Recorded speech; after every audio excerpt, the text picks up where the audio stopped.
नमस्कार। US TV news पर सबका हार्दिक स्वागत है। जैसा कि आप लोगों ने थंबनेल में पढ़ लिया कि अग्निपथ पर चिराग पासवान। जी हाँ, जब एनडीए ने चिराग पासवान जी को बिहार में 29 सीट दिया तो सबको लगा कि यह दिवाली उपहार है, गिफ्ट है, बड़े बुजुर्गों का आशीर्वाद मिल गया। घोषणा के बाद ऐसा प्रतीत हुआ कि चिराग पासवान जी को नीतीश कुमार, मांझी जी और उपेंद्र कुशवाहा ने और भाजपा ने बच्चा समझकर उपहार दिया। लेकिन जैसे जैसे स्थिति और परिस्थिति चेंज हो रहा है,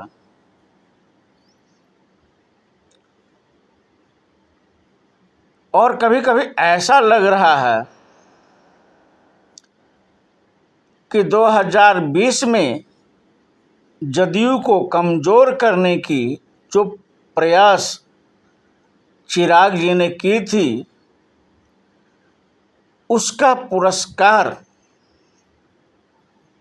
चिराग पासवान को इस चुनाव में 29 सीट मिली है। लेकिन जब तक चुनाव होता नहीं है और जब तक रिजल्ट आता नहीं है, तब तक रोज समीकरण बनेंगे और रोज समीकरण बदलेंगे, रोज कानाफूसी होगी, रोज अफवाह फैलेंगे, रोज नाना प्रकार की बातें होगी और अभी तक जो स्थिति परिस्थिति बन रही है, उसके हिसाब से यह स्पष्ट प्रतीत होता है कि चिराग पासवान जी को 29 सीट मिलना उपेंद्र कुशवाहा को पसंद नहीं है। चिराग पासवान को 29 सीट मिलना पूर्व मुख्यमंत्री मांझी जी को पसंद नहीं है। चिराग पासवान को 29 सीट मिलना नीतीश जी को भी पसंद नहीं आ रही है। और आएगी भी कैसे? राजगीर जैसा क्षेत्र, जहां से एक विधायक लगातार जीत रहा हो और बिना विचार विमर्श के वह सीट कोई कैसे छोड़ सकता? खैर, आजकल गुजरात लॉबी को बिहार की ज़्यादा ज़रूरत है, राजनीतिक रूप से भी और गुजरात में काम करने के लिए मजदूरों के लिए भी। और यही कारण है कि गुजरात लॉबी बिहार में बहुत सक्रिय हो चुका है। लेकिन सम्राट अशोक की धरती पर शासन करने का प्रयास करना और उस प्रयास को सफल होना इतना आसान नहीं है। एक पुरानी कहावत है कि काठ का हड़िया दोबारा नहीं चढ़ता, अर्थात जिस नेता के ऊपर एक बार विश्वास उतर जाता है, उस पर जनता दोबारा विश्वास नहीं करती। चुनाव में बड़ी बड़ी बातें फेंक कर चुनाव में विजय प्राप्त एक बार की जा सकती है, 2 बार की जा सकती है, 3 बार की जा सकती है, बार बार नहीं की जा सकती। और बिहार की राजनीति में जो 29 सीट उपेंद्र कुशवाहा, जीतन राम मांझी को पीछे छोड़कर चिराग पासवान को मिला है, उस 29 सीट में कितने सीट चिराग पासवान जीत पाते हैं वह इतिहास की बात होगी। चूँकि 2020 के चुनाव में भी चिराग पासवान ने नीतीश कुमार के खिलाफ लड़कर देख लिया था और रिजल्ट भी पूरा बिहार ने देखा था, लेकिन इस चुनाव में 29 सीट पे कितना सीट पे उनको विजय मिलता है, यह केवल उनका राजनीतिक जीवन ही नहीं बल्कि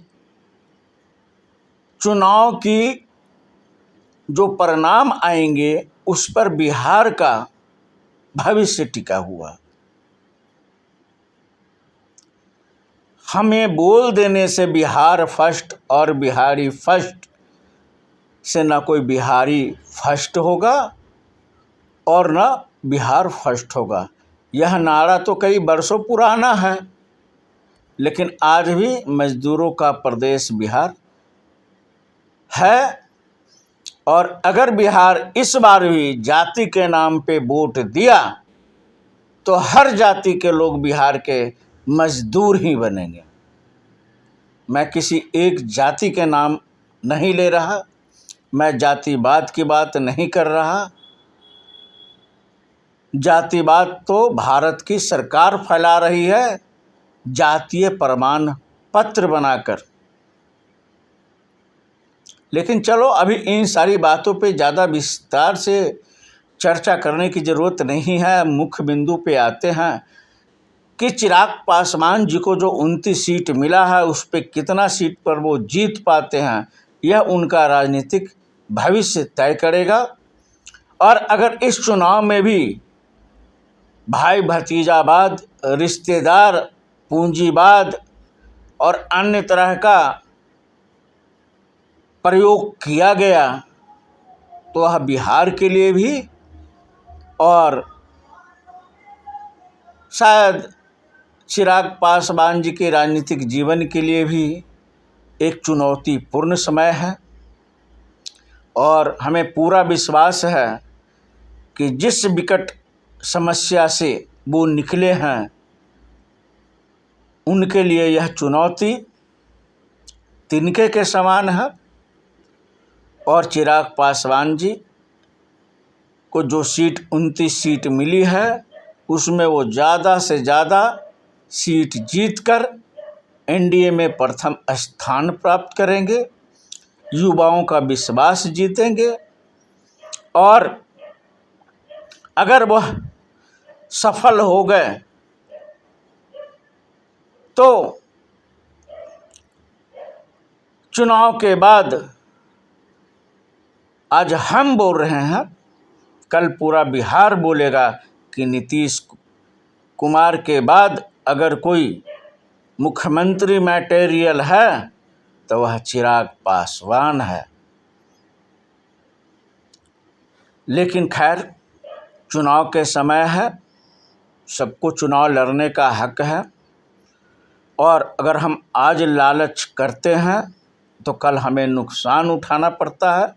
और अगर हम आज ईमानदारी के साथ प्रयास करते हैं तो कल हमें उसका परिणाम भी अच्छा आता है। और इसी के साथ हम दर्शकों के ऊपर छोड़ते हैं कि क्या सचमुच में चिराग पासवान जी बिहार विधानसभा चुनाव में अग्निपथ पर चल रहे हैं। भाजपा ने चिराग पासवान को अग्निपथ पर अकेले छोड़ दिया, या चुनाव आते आते सब ठीक हो जाएगा अगर भाजपा ने चिराग पासवान को 29 सीट दिया है तो भाजपा 29 सीट पर समर्थन भी देगी और ज़्यादा से ज़्यादा सीट जिताने का प्रयास भी करेगी। लेकिन चुनाव जीतना किसी नेता, किसी गठबंधन का काम नहीं है। यह तो जनता पर निर्भर करता है कि जनता को क्या पसंद है, जनता किसको वोट देगी। जिसको जनता वोट देगी वो जनता का नेता होगा और उन्हीं में से एक बिहार का मुख्यमंत्री होगा। बिहार फर्स्ट और बिहारी फर्स्ट के नारा देने से कुछ नहीं होगा। एक कहानी याद आती है, हम आप लोगों के साथ साझा करते हैं। एक महात्मा के पास तोता गया और उसने अपनी शिकायत की कि हमें जंगल में लालच देकर फंसा लिया जाता है, पकड़ लिया जाता है और हमें बाज़ार में बेच दिया जाता है।